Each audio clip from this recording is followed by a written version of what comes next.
ठीक है। ठीक है, सेशन स्टार्ट करते हैं। अच्छा, मैं ये कह रही थी कि मुझे डेली बेसिस पे बहुत से मैसेजेस ये आ रहे हैं कि ये हमारा बिजनेस है, इसके लिए मार्केटिंग स्ट्रेटेजी कैसे बनेगी। ऑडियंस रिसर्च का सेशंस ऐसा है जो काफी लोगों ने नहीं देखा, जिसकी वजह से आप लोगों के सवाल क्लियर नहीं हो रहे। और काफी ऐसे है कि जिन्होंने देखा है उनके फिर भी सवाल है। तो आगे बढ़ने से पहले बेहतर है कि हम उस चीज को मजीद एक दफा क्लियर कर लें, क्योंकि ऑडियंस रिसर्च का सेशन बहुत ज्यादा इम्पोर्टेंट था। ये चीज मैंने तब भी कही थी और ये चीज मैं अब भी कह रही हूँ। अगर इस ग्रुप आज के सेशन में कोई ऐसा पर्सन है जिसने ऑडियंस रिसर्च का सेशन नहीं लिया था और उसके सवाल है, उसको समझ नहीं आ रही मार्केटिंग स्ट्रेटेजी के अभी भी, तो वो ऑडियंस रिसर्च का सेशन लाजमी ले, क्योंकि वो चीज मेन इंपॉर्टेंट है और वही चीज आगे काम आनी है। ठीक है। आज का सेशन मैं आगे नहीं बढ़ाऊंगी, आगे नहीं मजीद सेशन दूंगी। आज का सेशन हम स्टार्ट से अभी क्वेश्चन आंसर्स पे रख लेते हैं। एक दफा मैं गो थ्रू कर देती हूँ हर चीज, उसके बाद किसी का कोई भी सवाल है, लाइव आप लोगों के सवालों के जवाब दे दिए जाएंगे। किसी का भी किसी भी किस्म का कोई भी सवाल है तो वो पूछ लें। और इस सेशन के एंड पे आज मैं एक असाइनमेंट दूंगी जो कि कल तक आप सबने मुझे सबमिट करवानी है।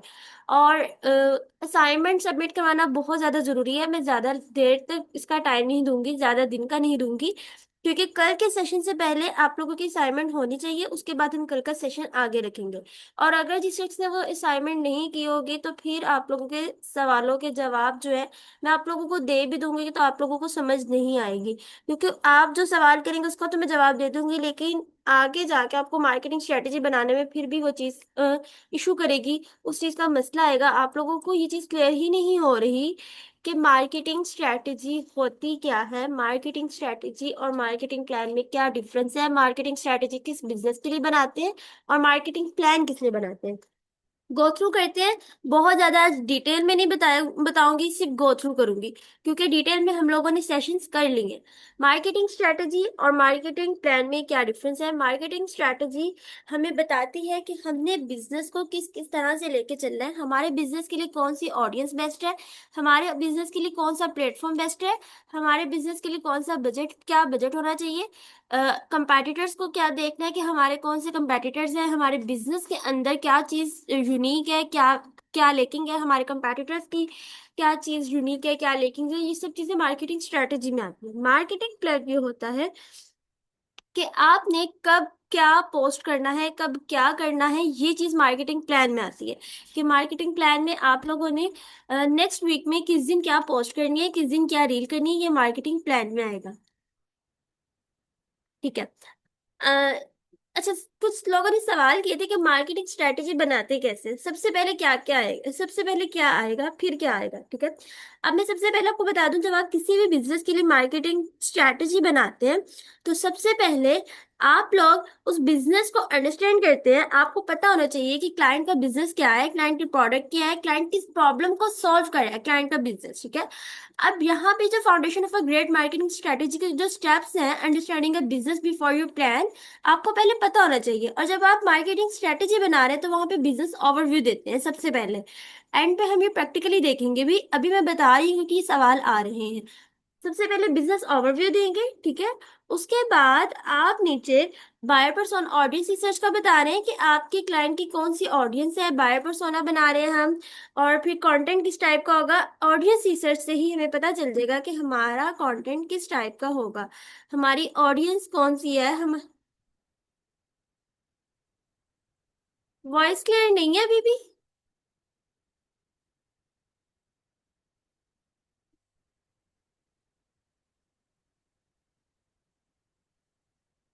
ठीक है।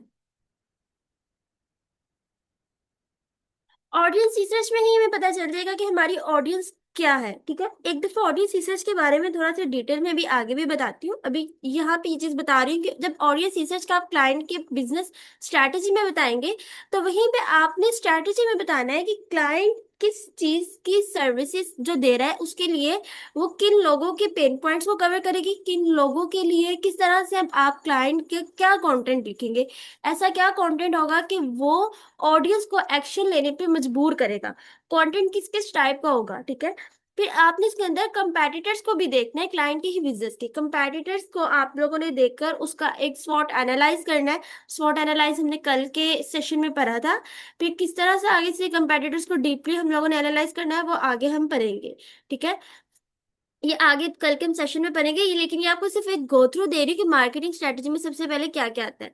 उसके बाद आप बता रहे हैं कि यूएसपी क्या है, ये स्वॉट एनालाइज में आ जाता है। आगे आगे जो है ये चीजें अभी स्ट्रेंथ केपीआई ये चीजें कन्वर्जन रेट वगैरह आप लोगों को भी समझ नहीं आएगी। तो ये वाले जो सवाल है, अभी जो स्टार्टिंग में जहां तक सेशन की है वहां तक बस बता रही हूँ कि हम वहां से कैसे स्टार्ट से लेके चलेंगे। अब आगे आगे क्या है वो आगे के सेशंस लेंगे तो वो कवर होता जाएगा।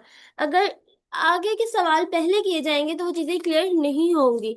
आज के सेशन में किसी का भी कोई भी सवाल है अभी तक तो वो लाजमी कर लें, अभी नोट डाउन कर लें, क्योंकि मैं ये शॉर्ट सा आप लोगों को गो थ्रू देखे तो आज लाइव क्वेश्चन आंसर्स ये हम करेंगे और एंड पे एक असाइनमेंट देंगे। स्ट्रेटेजी का बता दिए कि स्ट्रेटेजी क्या होती है, स्ट्रेटेजी की बिजनेस में हमें क्यों जरूरत होती है। स्ट्रेटेजी की बिजनेस में इसी तरह से जरूरत होती है, लाइक मैंने एक एग्जांपल दिया और ये बहुत बड़ी एग्जांपल है। आई डोंट थिंक सो कि इस टाइम कोई इससे ज्यादा अच्छी एग्जाम्पल हो सकती है इसको समझाने के लिए, कि अगर हमें कहीं जाना है, फॉर एग्जाम्पल आप लाहौर से नॉर्दर्न एरिया कहीं भी जाना चाह रहे हैं, हुंजा जाना चाह रहे हैं, आपको पता है कि वो एक शहर है पाकिस्तान का, लेकिन आपको रास्ते नहीं पता कि किस किस रास्ते से होकर आपने जाना है। ठीक है, आपको अपनी मंजिल पता है लेकिन आपको रास्ते नहीं पता क्या है, आपका वो गोल है।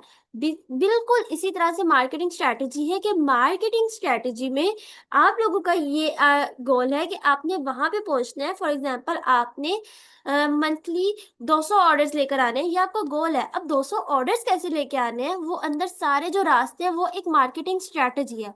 अब हुंजा जाके आपका प्लान है कि पीर वाले दिन हम इस जगह पे जाएंगे, मंगल वाले दिन हम इस जगह पे जाएंगे, बुध को हम इस जगह पे जाएंगे। फॉर एग्जांपल आप एक हफ्ते के लिए गए हैं, आपने पूरा वीक स्केड्यूल किया हुआ है कि इस दिन हम इस जगह पे जाएंगे। वो एक मार्केटिंग प्लान है। ये डिफरेंस है मार्केटिंग स्ट्रेटेजी और मार्केटिंग प्लान।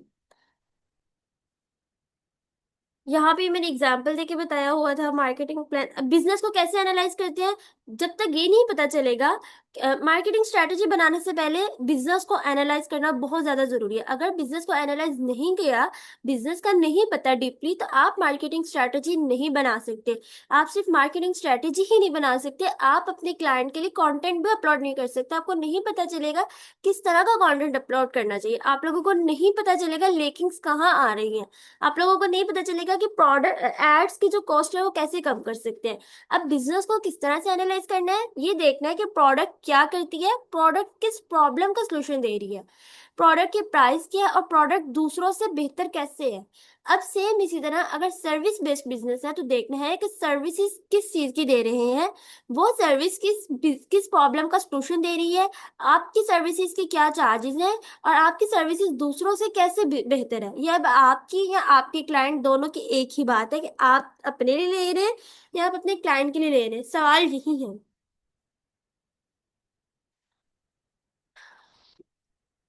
ये मैंने क्लाइंट डिस्कवरी कॉल्स दी थी कि क्लाइंट से किस तरह से आप लोगों ने सवाल करने हैं, मार्केटिंग स्ट्रेटजी से रिलेटेड है या मार्केटिंग के लिए ही क्लाइंट आपके पास आया है, तो आपने क्लाइंट से उसके बिजनेस के बारे में पूछना है, उससे उसके आइडियल कस्टमर के बारे में पूछना है, उससे पूछना है उसकी प्रोडक्ट किस चीज का सोल्यूशन दे रही है, उसकी सर्विसेज किस चीज का सोल्यूशन दे रही है, उसके कंपेटिटर्स उससे पूछना है कि कौन से हैं, उसकी बिजनेस गोल्स पूछने हैं कि 3 मंथ 6 मंथ में क्या है। अच्छा, एक पर्सन ने सवाल किया था मेरे से इनबॉक्स में कि अगर क्लाइंट ना बताए कि उसका बिजनेस गोल क्या है तो फिर क्या करना चाहिए। देखिए, क्लाइंट आपके पास क्यों आया है, किसी मकसद के लिए आया ना। क्लाइंट आपको क्यों पे कर रहा है, क्लाइंट आपको पे कर रहा है कि उसको अपनी सेल्स चाहिए, क्लाइंट आपको पे कर रहा है कि उसने अपने प्रोडक्ट न्यू लॉन्च करनी है, उसकी अवेयरनेस करनी है। क्लाइंट आपके पास है कि उसको मजीद क्लाइंट्स चाहिए, वो सर्विस बेस्ड पर्सन है। तो ये तो उसका कोई ना कोई गोल है ना, आपको गोल आइडेंटिफाई करना उसमें कि क्लाइंट का क्या गोल है। ऐसा हो ही नहीं सकता कि क्लाइंट का कोई गोल ही नहीं है। अगर गोल ही नहीं है तो आपके पास क्या करना है। देखना है कि उसने पहले क्या मार्केटिंग की हुई है और क्या चीजें वर्क की हैं और क्या चीजें फेल हुई हैं। इस चीज को मैंने बहुत डिटेल में इस वाले सेशन में ये बताया था। ये चीज क्यों अहम है, क्योंकि बहुत से क्लाइंट्स मार्केटिंग की फील्ड में झूठ बोलते हैं कि हमने, अगर आप उनको सर्विस चार्जेस बता रहे हैं या एड के चार्जेस बता रहे हैं तो वो कहते हैं हमने तो पहले भी इतने मार्केटर से काम करवाया हुआ है और हमने इतना इतना बजट लगाया हुआ है, बट हमें तो कोई फायदा नहीं हुआ। अब आप स्टार्टिंग में हमें इनिशियली दें, आहिस्ता आहिस्ता रिजल्ट्स मिलेंगे, हम आपका बजट बढ़ाएंगे।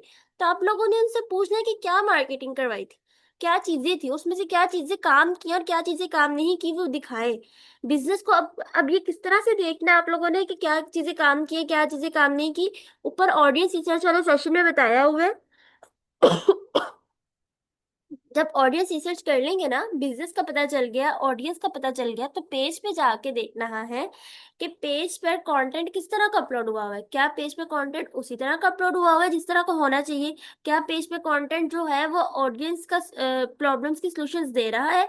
क्या पेज पे कंटेंट उस ऑडियंस को होपफुल कर रहा है? क्या पेज पे कंटेंट कंटेंट उस ऑडियंस की स्ट्रेस को रिलीज कर रहा है? क्या पेज पे जो कंटेंट है वो ऑफर दे रहा है? क्या इंगेजमेंट हो रही है? अगर ये सब कुछ हो रहा है तो फिर तो इंगेजमेंट भी होनी चाहिए ना। इंगेजमेंट हो रही है, रीच कितनी है, ग्राफिक्स प्रोफेशनल है या नहीं है, हैशटैग्स यूज हुए या नहीं हुए, रील्स किस तरह की है, प्रोफेशनल है या नहीं, फॉलोअर्स कितने हैं या नहीं, अगर है तो क्लाइंट से पूछे वो ओरिजिनल है या बूटेड है, सॉफ्टवेयर के थ्रू लिए।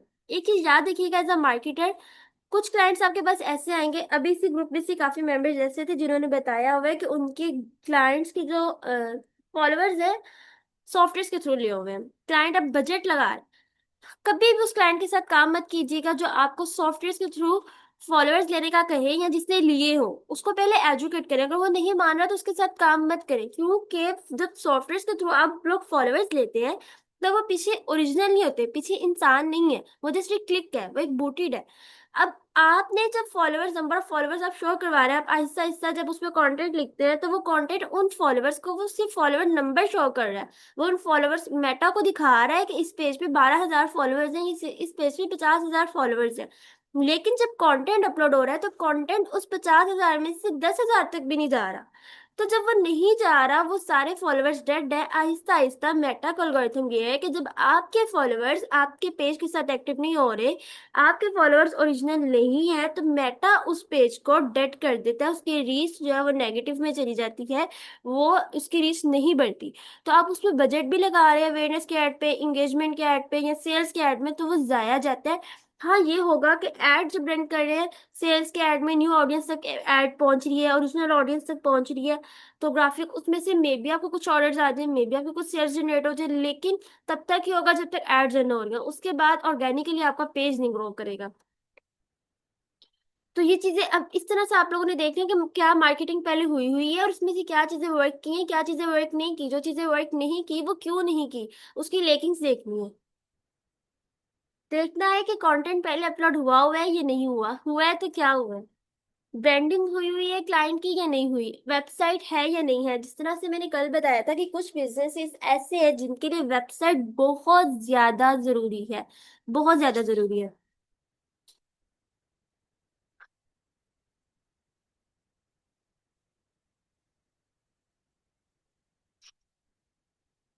अब और क्लाइंट से पूछना है, कुछ चीजें क्लाइंट कहते थे कि ये चीजें करनी ही नहीं है।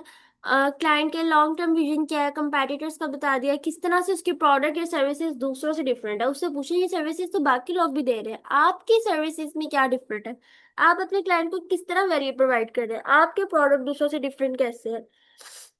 और बजट पूछे इसके लिए, मार्केटिंग का बजट क्या है। अच्छा, ऑडियंस रिसर्च में यहाँ पे आ जाते हैं इमोशंस, पेन पॉइंट्स और buy triggers. Emotion, pain points और बाइंग ट्रिगर्स, ये तीनों चीजें अलग अलग है। इमोशंस क्या चीज होती है? ऐसे इमोशंस जो जो कस्टमर आपके पेज को, आपके बिजनेस को देख के फील करते हैं।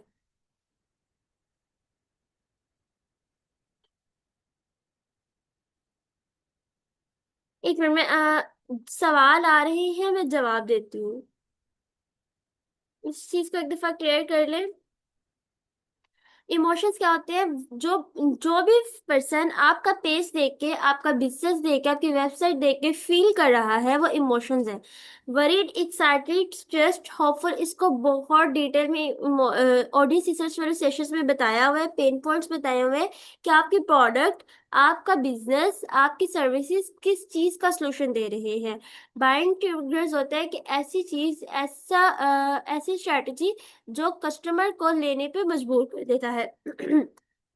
ऑडियंस रिसर्च वाला सेशन बहुत ज्यादा जरूरी है। जब तक आपको ये चीजें नहीं पता चलेंगी, आपको ये नहीं पता चलेगा कि आपने कंटेंट किस तरह का अपलोड करना है। सवाल है, I have a question. Can a person with zero background in marketing can become a marketing strategist and he offer his her services, especially after taking your lectures and reading your books? Exactly, Hina sitar का message है कि ऐसा person जिसका zero background है marketing में, क्या वो आपकी सेशंस और बुक पढ़ के मार्केटर मार्केटर स्ट्रेटेजिस्ट बन के सर्विसेज दे सकता है? जी बिल्कुल दे सकता है।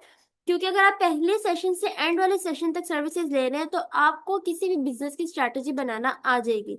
आज की असाइनमेंट ये है कि आप लोगों ने, हर पर्सन ने, जिस जो जो यहाँ पे सेशन ले रहा है, जो जो नहीं ले रहा, मैं ग्रुप में भी ये मैसेज कर दूंगी। आप लोगों ने पिछले सेशंस एक दफा अगर नहीं देखे हुए, जो भी सेशन है उसको देखना है। और आपने अपने किसी भी बिजनेस के लिए, अपने बिजनेस के लिए या क्लाइंट के बिजनेस के लिए मुझे ऑडियंस रिसर्च करके दिखानी है। ये सारी चीजें जो हमने ऑडियो रिसर्च का सेशन पढ़ा था, आपने उसको डिटेल में मुझे बताना है। डिजाइन करना नहीं आ रहा, कोई इशू नहीं है, वो डिजाइन हम एंड पे सीख लेंगे कि मार्केटिंग स्ट्रेटेजी डिजाइन कैसे की जाती है। मतलब अब हमने क्लाइंट को दिखानी है स्ट्रेटेजी बना के। पेपर वर्क तो अब हमने सारा वैसे कर लिया। पेपर वर्क को हम किस तरह से ड्रॉ करें, किस तरह से लिखें, किस तरह से डिजाइन करें, क्या क्या हम उसमें चार्ट्स बनाएंगे, विजुअलाइजेशन करेंगे, हर चीज तो वो हम एंड पे सीखेंगे। अभी मेन मकसद है स्ट्रेटेजी बनाना आज। बिजनेस, कोई भी बिजनेस पकड़ के सबसे पहले आपने उस बिजनेस को डिटेल में एनालाइज करना है। मुझे उस बिजनेस का बताना है कि वो बिजनेस किस चीज की, किस प्रॉब्लम का सलूशन दे रहा है, वो बिजनेस क्या प्रोवाइड कर रहा है, उस बिजनेस की क्या प्राइजेस है, और बाकियों से कैसे करना है वो मैंने बताया था। बिजनेस बिजनेस वाले सेशन में बताया था कि किसी भी बिजनेस को एनालाइज करते हैं बाकियों की प्राइस में कैसे देखेंगे कि बाकी की कैसे क्या प्राइस है। आप गूगल पे जाके उस बिजनेस को सर्च करें, कीवर्ड सर्च करें, आप स्नैप इंस्टाग्राम पे सर्च करें, फेसबुक पे सर्च करें। जब आप वो कीवर्ड सर्च करेंगे आपको पेजेस शो होंगे, गूगल पे वेबसाइट शो होंगी। वेबसाइट्स पे भी उनके सोशल मीडिया आइकन्स होते हैं, आप उन तक जाएं, सोशल मीडिया के पेजेस देखें, विजिट करें, उनके प्राइजेस देखें। एक अच्छी स्ट्रैटेजी कितने पेजेस की होनी चाहिए मैक्सिमम, और any tool to evaluate or assess that our strategy is working or not? एक अच्छी स्ट्रैटेजी कितने पेजेस की होनी चाहिए डिपेंड करता है बिजनेस पर। वैसे मैक्सिमम हमारी 20 पेजेस की तो होती है, मिनिमम 20 पेजेस की होती है, 18 to 20 पेजेस की मार्केटिंग स्ट्रैटेजी होती है किसी भी बिजनेस के लिए। और टूल तो कोई भी नहीं है इसके लिए कि हम उस टूल के थ्रू देख सकें कि हमारी स्ट्रैटेजी वर्क करेगी कि नहीं। ये आपको मैन्युअली देखनी है। अगर ये टूल होते तो कोई भी क्लाइंट इतना बजट देकर मार्केटिंग स्ट्रैटेजी के लिए अपनी स्ट्रैटेजी क्यों बनवाते? मैम फॉर एग्जांपल अगर किसी ने लिए हैं फॉलोअर्स, मैम फॉर एग्जांपल अगर किसी ने लिए हैं फॉलोअर्स तो वो प्रॉपर मार्केटिंग करना चाहता है, तो क्या उनका काम लेना चाहिए? फातिमा का सवाल है। और अगर काम करना चाहिए तो इसका सोल्यूशन क्या है? हम साथ साथ उनके रियल फॉलोअर्स ला सकते हैं? नहीं, आप उस पेज पे नहीं ला सकते। आप उनके उस पेज पे मत लेकर आए, उस पेज को चलाए ही मत। क्लाइंट को उस चीज का बता दें कि अब उस पेज पे वर्किंग करना जो है वो अपना बजट जाया करना। क्योंकि जो फॉलोअर्स आ चुके हैं बूटेड के थ्रू, आप उनको कैसे खत्म करेंगे? आपने उस पेज पे मत वर्किंग करो। उस पेज पे अगर आप रियल फॉलोअर्स भी ला रहे हैं तो वो मिक्स तो हो रहे हैं ना, वो आप बजट जाया कर रहे हैं। उस पेज पे कभी भी क्लाइंट के साथ काम मत करें। अगर क्लाइंट को एहसास हो गया और वो अपना वाकई काम आगे लेके जाना चाह रहा है, हकीकत में आपसे काम करवाना चाह रहा है, सर्विसेज लेना चाह रहा है, तो क्लाइंट को कहीं न्यू पेज की तरफ आए। तूबा इरशाद फॉर एग्जांपल, किन बिजनेसेस के लिए वेबसाइट जरूरी होती है? मतलब वेबसाइट हर तरह के बिजनेस के लिए ही जरूरी होती है, लेकिन कुछ बिजनेसेस ऐसे हैं जिनके लिए वेबसाइट बहुत ज्यादा जरूरी होती है। जिसका मैंने बताया कि फोटो बूथ का एक बिजनेस था यूएस में, उसकी सोशल मीडिया पे मार्केटिंग नहीं होती, उसके लिए गूगल पे जाकर ऑडियंस सर्च करती है। गूगल पर डेली बेसिस पर उसके 50 से 70 हजार लोग सर्च करते हैं, डेली बेसिस पे, ये मंथली नहीं कह रही, डेली बेसिस पे। और डेली बेसिस पे जब वहां पे सर्च कर रहे होते हैं, गूगल पे ही सर्च कर रहे हैं, तो वहां पे जितने भी कंपेटिटर्स हैं वो उनकी वेबसाइट है, और वेबसाइट पे वो लोकल एसईओ में बैकलिंकिंग कर रहे हैं। लोकल एसईओ कर रहे हैं, बैकलिंकिंग कर रहे हैं, जहां से उनको क्लाइंट्स मिले, उनको बहुत अच्छा बिजनेस है। तो अगर आप वहां पे अपना बिजनेस स्टार्ट करना चाह रहे हैं तो आपकी वेबसाइट बनी होना जरूरी है। ये एक एग्जांपल थी। इसी तरह एक क्लाइंट था, उनका दुबई में, शारजा में वो कंटेनर की सर्विसेज दे रही हैं। तो दुबई में, शारजा में मंथली बेसिस पे 70 to 90 thousand ऑडियंस सर्च करती है गूगल पर जाकर। तो उसकी वेबसाइट ही अगर नहीं बनी हुई तो वो बहुत ज्यादा वहां से अपने कस्टमर जो है वो चांसेस उसके खो रहे हैं, कि अगर वहां से अगर वो वेबसाइट बनी हो तो वहां से बहुत अच्छा बिजनेस आ सकता है। हिना स्टार्ट बाइंग persona के लिए कौन सा टूल यूज करेंगे हम? अरे मैंने इसका जवाब दिया, chat GPT use for HubSpot buying persona templates. अच्छा, टेम्पलेट्स जो है वो तो कैनवा से भी मिल जाते हैं, बाइंग persona के, बायर persona के टेम्पलेट्स कैनवा से भी मिल जाते हैं, HubSpot से भी मिल जाते हैं। और अच्छा, मैं बुक्स भी शेयर करूंगी ग्रुप में, बायर persona से रिलेटेड बहुत डिटेल में बुक्स भी हैं, जो कि मैंने अपनी फेसबुक में कम्युनिटी को पहले भी दी थी, शायद आप में से किसी के पास ना हो, मैं आप लोगों को वो भी शेयर कर दूंगी।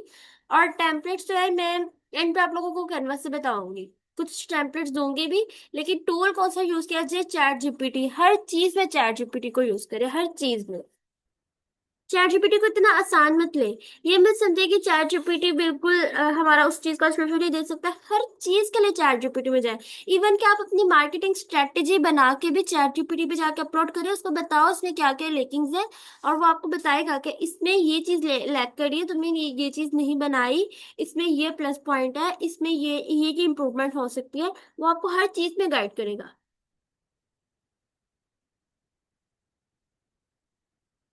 मैम, मार्केटिंग सर्विसेज के लिए कैसे मार्केटिंग प्लान बना सकते हैं? स्टार्ट कहाँ से स्टार्ट करें?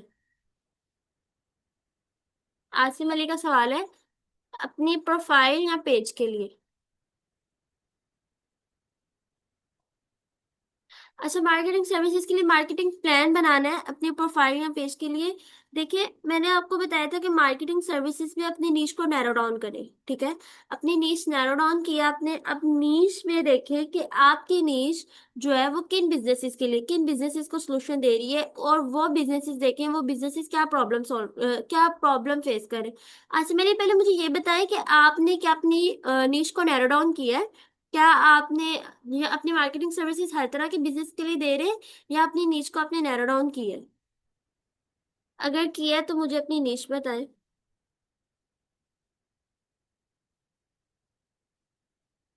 तैयबा नाज, कोई भी जिससे हमें सर्च करें, chat GPT. Fatima ma'am, business page अगर ना बनाए तो जस्ट आईडी से काम करें तो कोई इशू नहीं? कोई इशू नहीं है, अगर आप अपनी सर्विसेज के लिए कह रहे हैं।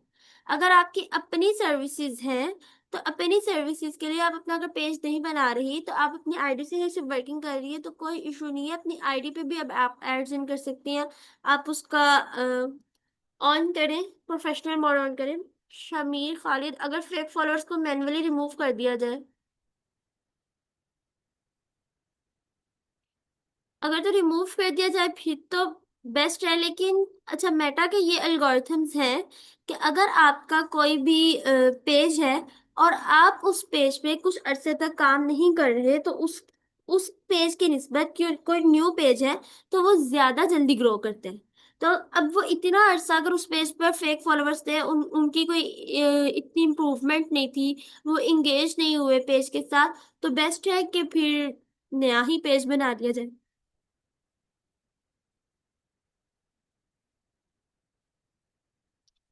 आजिम इख्तियार, हमारा ऑफिस फर्नीचर मैन्युफैक्चरिंग का यूनिट है।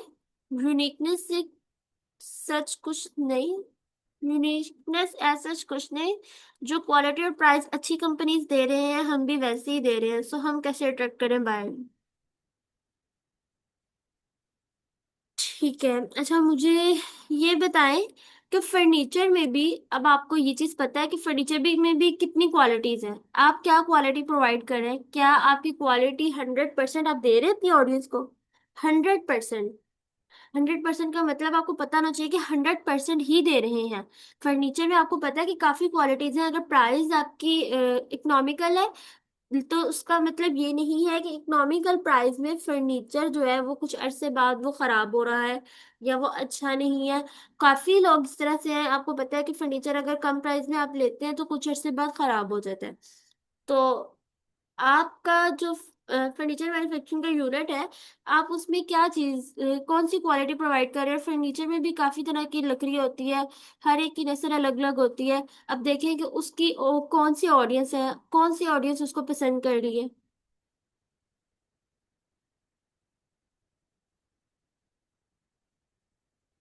हिना स्टार लो बजट वाले क्लाइंट को टारगेट करें या as a brand strong business? अच्छा, लो बजट में भी क्या? देखिए, low budget as a marketer strategist या एज अ मार्केटिंग मैनेजर आप लोगों का भी स्टार्ट है। 6 मंथ हुए, 6 मंथ से 8 मंथ या 1 ईयर हुआ आपको काम करते हुए, और आप अभी अपनी बहुत ज्यादा एक्सपर्ट नहीं है अपनी नीच में, तो आपके पास मंथली बेसिस पे क्लाइंट आया है जो आपको 15 से 18 हजार पर मंथ पे कर रहा है मैनेज करने का, सिर्फ सोशल मीडिया मैनेज करने का, और आपके पास अभी इतना एक्सपीरियंस भी नहीं है उस लेवल का, तो तब आपको इस बजट में काम करना चाहिए। ये बजट भी बहुत लो में कंसीडर नहीं होगा। लेकिन अगर एक क्लाइंट आया जो आपको 10 हजार दे रहा है, 8 हजार दे रहा है, 12 हजार दे रहा है, ये बहुत लो बजट है। उनके साथ काम मत करें या उनको करे एग्री करें। अब उसमें भी कुछ क्लाइंट्स इस तरह से होते हैं, पाकिस्तानी भी कुछ होते हैं अच्छे होते हैं, कि जो वाकई में 1 माह चलते हैं ऐसे करवाते हैं। उनका 1 माह का कोई इशू होगा, फिर आगे आपको अच्छा पे करते हैं, या वो आपसे ये कर लेते हैं डील कि फॉर एग्जाम्पल देंगे वो आपको 18 हजार, आपको पहले माह वो 14 हजार दे रहे हैं, अगले माह वो आपको 18 हजार के साथ पिछले माह के 4 हजार भी देंगे। कुछ क्लाइंट्स ऐसे भी होते हैं।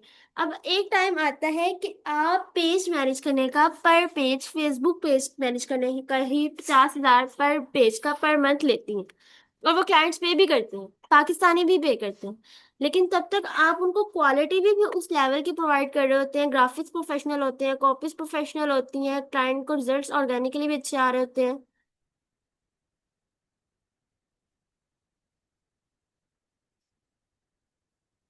तैयबा नाज मैम, कोई इन डिमांड नीच कैसे सेलेक्ट करें, कुछ आइडिया दे। मैंने ये भी बताया था कि हर सर्विसेज की, हर नीच की डिमांड, हर नीच की। कुछ नीचेज आप बताएं, फिर मैं आपको बताती हूँ उसमें से कौन सी सेलेक्ट करें। हर नीच की डिमांड है। आप ये देखिए कि अगर हमें लगता है ना कि इस नीच में नहीं डिमांड, इंटरनेशनल लेवल पर, मेरे माइंड में स्टिल एग्जांपल नहीं आ रही, बट ऐसी ऐसी चीजें हैं कि हम हैरान हो जाते हैं कि लोग इसकी भी सर्विसेज दे रहे हैं और वो लोग ले रहे होते हैं।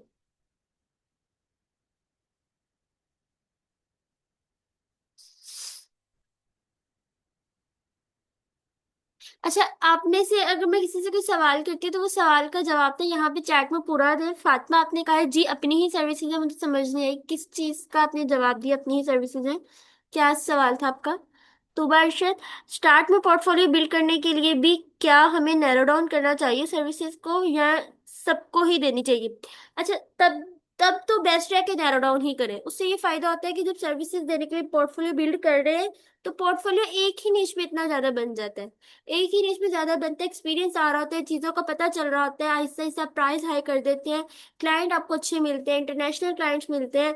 क्लाइंट जब एक ही निश का इतना पोर्टफोलियो देखता है तो ऑब्वियसली क्लाइंट के पास बाकी लोग भी आए होंगे, उसने भी बाकी लोगों को अप्रोच किया होगा या बाकी लोगों ने खुद उससे कांटेक्ट किया होगा, तो वो आपको प्रेफर करेगा।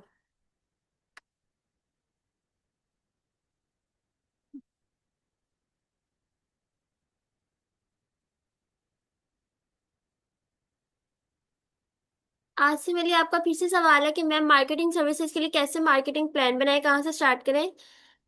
मैम यही समझ नहीं आ रही कि कौन सा बिजनेस से स्टार्ट करूं। इतने बिजनेसेस हैं, इतने बिजनेसेस हैं, आप ये देखें कि फॉर एग्जाम्पल अगर मैं फूड की ही सर्विस एग्जाम्पल दे दूं ना, कि अब मैंने अपनी नीच में नैरो डाउन किया है कुछ अरसे से, फूड बिजनेसेस और रेस्टोरेंट्स के बिजनेसेस को टारगेट किया है। तो जब मैंने उनको ढूंढना स्टार्ट किया मैन्युअली, और मैंने सिर्फ एक ही लोकेशन सेलेक्ट की, फॉर एग्जाम्पल मिसाल दे रही हूँ, एक एग्जाम्पल दे रही हूँ कि एक सिटी के अंदर एक आप लोकेशन सेलेक्ट कर रहे हैं, उस लोकेशन से सिर्फ 10 किलोमीटर के अंदर ही आपको कोई 300 से 400 शॉप्स मिल जाएंगी, जिसमें बड़े रेस्टोरेंट्स भी आ रहे हैं, जिसमें छोटे रेस्टोरेंट्स भी आ रहे हैं, जिसमें मिड लेवल के भी आ रहे हैं। और आप अगर उसमें से 300 से 350 को सबको टारगेट करें तो क्या आपको 20 भी नहीं मिलेंगे? इसी तरह पे इंटरनेशनल लेवल पे भी वहां पे हर रेस्टोरेंट का, छोटा सा रेस्टोरेंट भी है, आपको मिलेंगे। आपको उनके लिंक्डइन पे उनके ऑनर्स मिल जाएंगे, आपको वेबसाइट्स मिलेंगे, आपको सोशल मीडिया पेजेस कोई ना कोई मिलेगा। जब आप उनसे कांटेक्ट करें करते हैं, आप एक लोकेशन के अंदर ही कर रहे हैं, तो आप देखते हैं कि वहां पे कितने हैं। फॉर एग्जाम्पल, अगर एक पूरे शहर के ही आप कर रहे हैं, आप 2000 को कर रहे हैं, आपको मंथली बेसिस पर उसमें से कोई 500 मिल रहे हैं, मैं एग्जाम्पल दे रही हूँ, आपको 300 मिल रहे हैं, तो वो 300 क्लाइंट्स आपके कितने हजार डॉलर्स बनेंगे, आप ये देखिए। हर बिजनेस में प्रॉफिट है, बहुत ज्यादा प्रॉफिट है। हर बिजनेस का इस टाइम स्कोप है, क्योंकि हर बिजनेस को मार्केटर की जरूरत है। आप सैलून्स वालों को दे सकते हैं सर्विसेज, आप दे सकते हैं, आप सर्विस बेस्ड क्लाइंट्स को दे सकते हैं, आप ट्रेनर्स को देख सकते हैं, आप कोचेस को दे सकते हैं, आप जिम वालों को दे सकते हैं। जिम बाहर तो बहुत ज्यादा जिम को प्रेफर किया जाता है, बाहर तो फीमेल्स भी जाती हैं डेली बेसिस पे, लोग जिम तो लाजमी जाते हैं, लाजमी जाते हैं, अपनी हेल्थ का बहुत ज्यादा ख्याल रखते हैं। इस पे आप जिम वालों को अपनी सर्विसेज दे सकते हैं।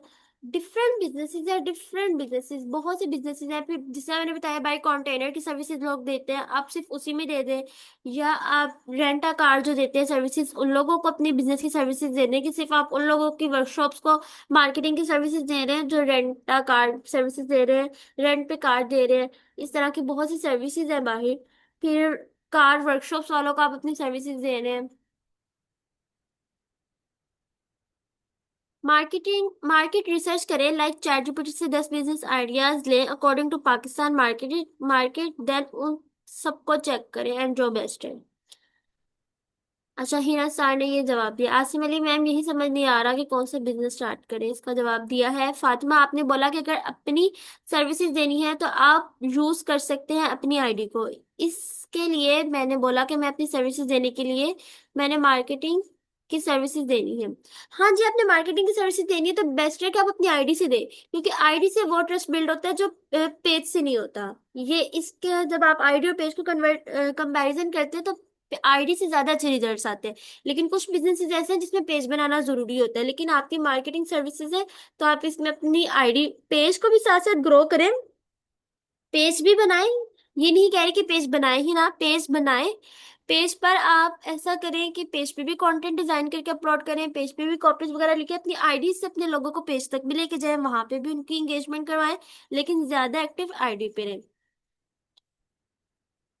अजीम अख्तर, आपका कितना एक्सपीरियंस है और राउंड अबाउट कितना अर्न करती है मार्केटिंग से?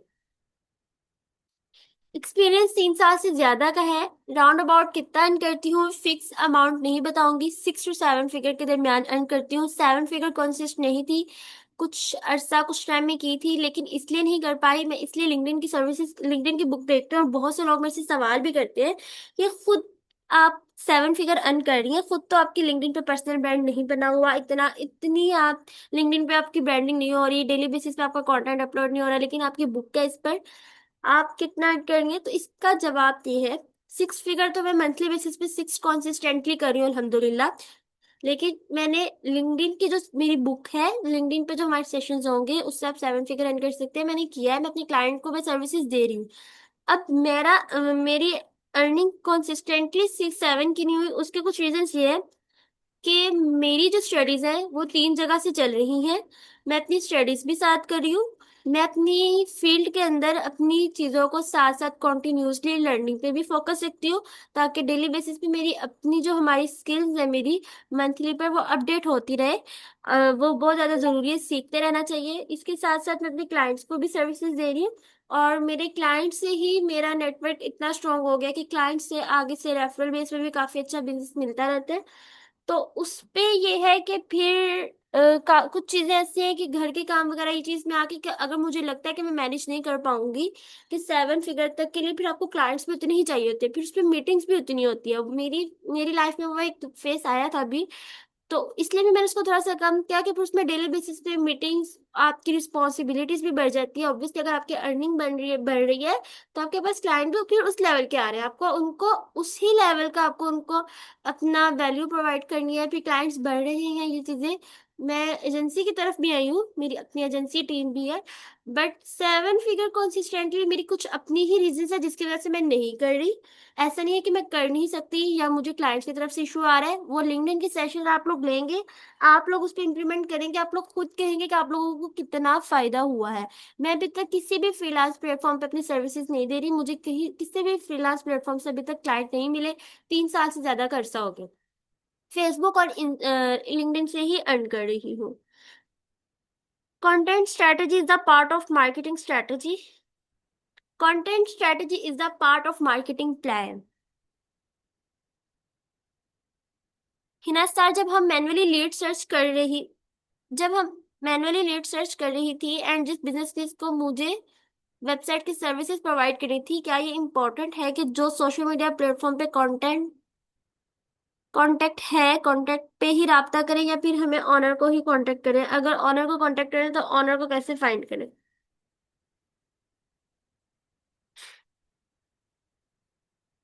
ऑनर को कैसे फाइंड करें? अच्छा, ज्यादातर तो हमें ऑनर्स नहीं मिलते हैं, इसी तरह से ये ऑनर्स का हमें कैसे फाइंड करना है? आपको कोई बिजनेस देख रही है तो आप उसका ऑनर को ढूंढे, आप देखिए कि उसका ऑनर कौन है। अगर आपको ऑनर नहीं मिल रहा ना, तो हर बिजनेस का एक एमडीए होता है, ठीक है? आप उस पर्सन से कह रहे हैं जो ऑनर से नीचे ऑनर का ही पर्सन होता है, जो बिल्कुल उनके साथ होता है, जो आगे मार्केटिंग टीम को भी हैंडल कर रहा होता है, हर चीज आपने उनसे रिक्वेस्ट करके एक ऑनर के साथ मीटिंग रखवानी होती है। मैंने ये किए हुए हैं काफी बिजनेसेस में, और हो जाती है आपकी उनके साथ मीटिंग स्केड्यूल हो जाती है। कुछ बिजनेसेस में ऐसे होते हैं, कुछ लोग नहीं करना चाहते, उन्होंने मना किया होता है।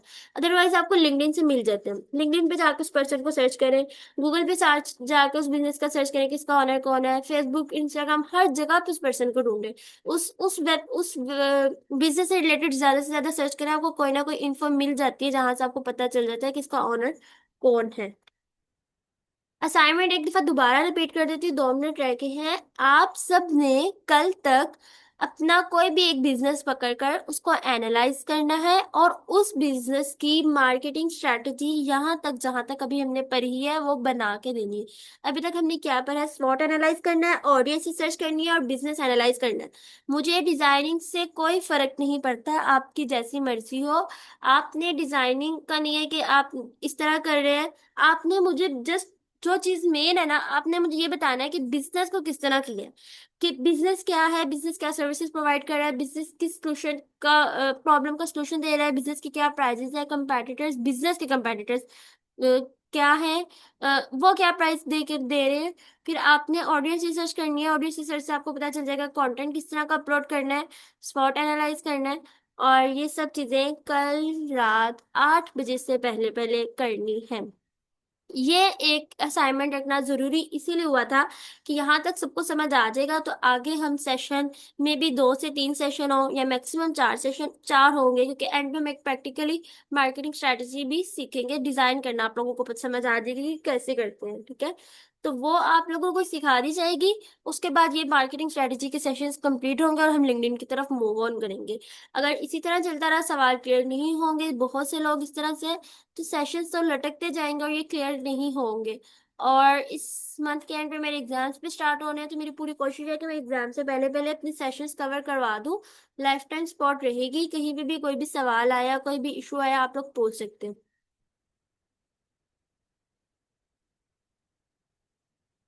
1 मिनट से कम रह गया सेशन खत्म होने में, 40 मिनट्स कंप्लीट हो गए हैं। किसी का कुछ सवाल होगा आप लोग ग्रुप में कर सकते हैं, मैं ग्रुप की चैट कल रात 8 बजे तक ऑन रखूंगी, ओपन रखूंगी। किसी का भी कोई भी सवाल है तो आप लोग वो सवाल कर सकते हैं, अपने अपने बिजनेस के दरमियान जो सवाल जो मसले आ रहे हैं वो कर सकते हैं। लेकिन पहले जाके चैट जीपीटी पे सर्च करना है, जब समझ नहीं आएगी फिर मेरे से पूछना है, ताकि आप लोगों को समझ आए। यही मकसद तो यही है, अगर आप लोगों को बनाना आ जाए, आपको करना है। असाइनमेंट का मेन मकसद ये है। अगर बिल्कुल छोटा छोटा छोटी छोटी चीज भी मेरे से ही पूछेंगे तो वो समझ नहीं आएगी। उस बिजनेस का मैं बता दूंगी, बाकी बिजनेस की समझ नहीं आएगी।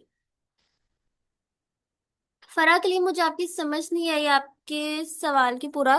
Kindly refer business because I am new in this field.